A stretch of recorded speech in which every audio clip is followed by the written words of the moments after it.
এই ভিডিওতে আমরা সময় দূরত্ব সংক্রান্ত একটি গুরুত্বপূর্ণ সমস্যার সমাধান করব। এখানে বলা হয়েছে এ ও বি 100 মিটার দৌড় প্রতিযোগিতায় অংশগ্রহণ করে। এর গতিবেগ 5 কিমি প্রতি ঘন্টা।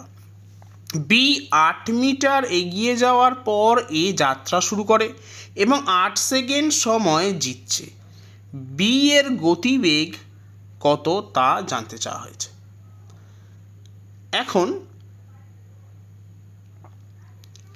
এর গতিবেগ যেহেতু 5 কিমি প্রতি ঘন্টা, তাহলে এটা সমান সমান আমি লিখতেই পারি 5 ইন্টু 5 × 18 মিটার পার সেকেন্ড।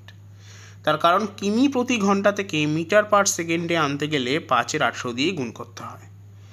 এখন যেহেতু সমগ্র প্রতিযোগিতা 100 মিটারের, তাই এই বেগ নিয়ে 100 মিটার যেতে এর সময় লাগবে 100 ভাগ 25/18, 5 × 5 = 25/18 এত সেকেন্ড। তার মানে 100 ইন্টু 18 × 25 কাটাকুটি করলে পাচ্ছি আমি 72 সেকেন্ড। তার মানে এর 100 মিটার দৌড় করতে সময় লাগছে 72 সেকেন্ড। এখন দেওয়া আছে বি 8 মিটার এগিয়ে যাওয়ার পর এ যাত্রা শুরু করে এবং 8 সেকেন্ডে যেতে, তার মানে এ জিতে যাচ্ছে এবং বি এর 8 সেকেন্ড বেশি সময় লাগছে, তার মানে বি এর সময় লাগছে 72 যোগ 8, তার মানে 80 সেকেন্ড সময় লাগছে বি এর।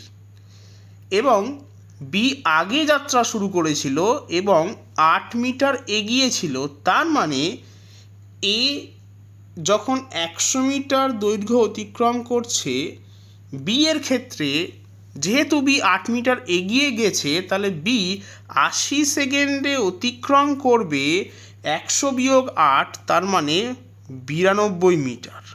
তাহলে বির গতিবেগ হবে 92 ভাগ 80 এত মিটার পার সেকেন্ড, বা এটা ইন্টু 18/5 কিমি প্রতি ঘন্টা। এখন যদি আমরা এটা ক্যালকুলেট করি তাহলে পাবো 4.14 কিমি প্রতি ঘন্টা। তাহলে সঠিক উত্তর হবে অপশন বি, 4.14 কিমি প্রতি ঘন্টা।